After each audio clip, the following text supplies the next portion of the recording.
Kisah Elsie, kisah yang menjadi cikal bakal perjalanan Elsie.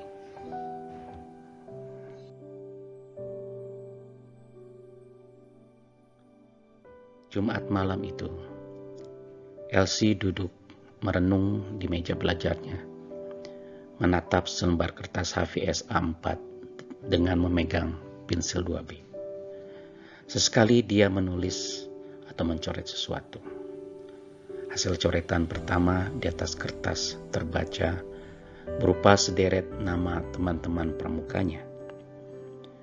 Namanya tertulis pada urutan pertama, sedangkan teman lainnya dalam bergut ratai dituliskan berurutan berdasarkan tinggi badannya. Esok pagi, Elsie akan memimpin teman-temannya berlomba menaiki sebuah bukit dalam kegiatan ekstra kurikuler pramuka.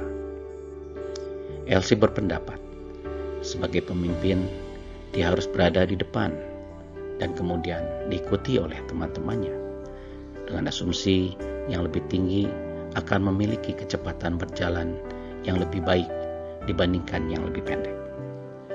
Namun, Elsie teringat bahwa temannya yang tinggi itu memiliki bobot badan yang besar, dan ada pula temannya yang cenderung lebih gemuk dari lainnya. Elsie berubah pikiran. Yang lebih gemuk nampaknya akan berjalan lebih lambat menaiki bukit dari yang lebih kurus.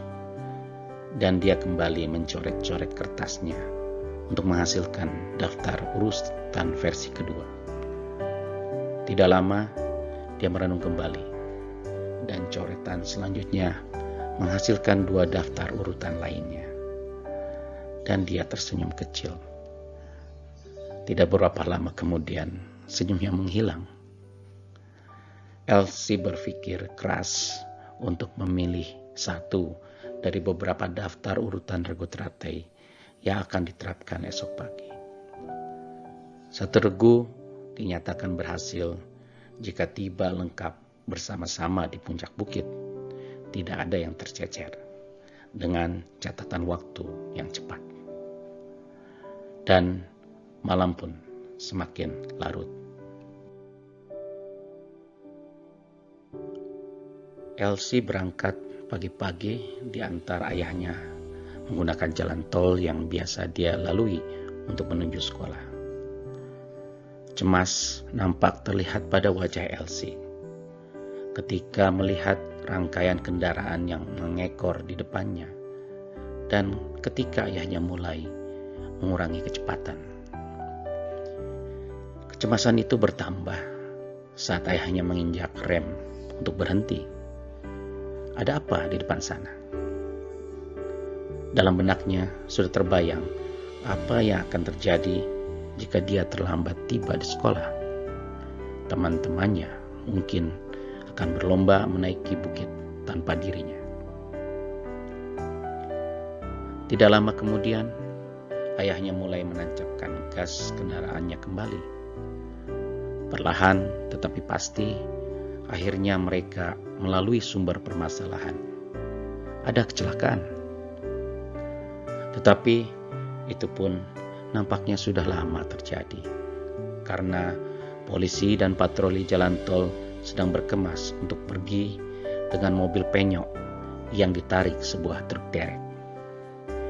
Elsie bergegas melihat daftar urutan teman-temannya, dan dia tersenyum.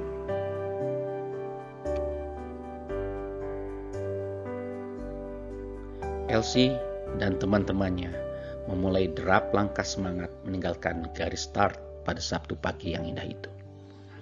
Semuanya bergembira dan antusias melakukan tugas masing-masing sesuai peran dan posisinya yang telah Elsie rancang semalam dan diyakininya setelah melihat kemacetan di jalan tadi dan pada saat huddle bersama teman-temannya beberapa menit sebelum perlombaan dimulai. Elsie dengan ketetapan hati memimpin regu teratainya menaiki bukit dengan penuh kewaspadaan akan tugasnya sebagai pemimpin yang selalu memonitor kondisi teman-temannya dari waktu ke waktu. Suatu saat, keputusan tentunya akan datang untuk diambil oleh Elsie. Apakah komposisi urutan yang sudah dirancangnya semalam sesuai dengan kenyataan di lapangan atau tidak? Apakah temannya yang tinggi dan gemuk tersebut perform?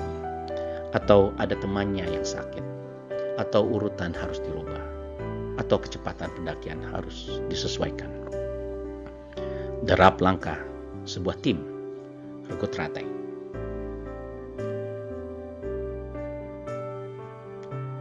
But still a long way to go. Go girls. Kisah ini diadaptasi dari novel The Goal yang digunakan sebagai ilustrasi rangkaian pekerjaan dan variasi kecepatannya yang dapat mempengaruhi kinerja secara keseluruhan atau throughput dalam konsep produksi ramping. Nama Elsie diambil dari pengucapan singkatan LC yang memiliki kepanjangan Lean Construction.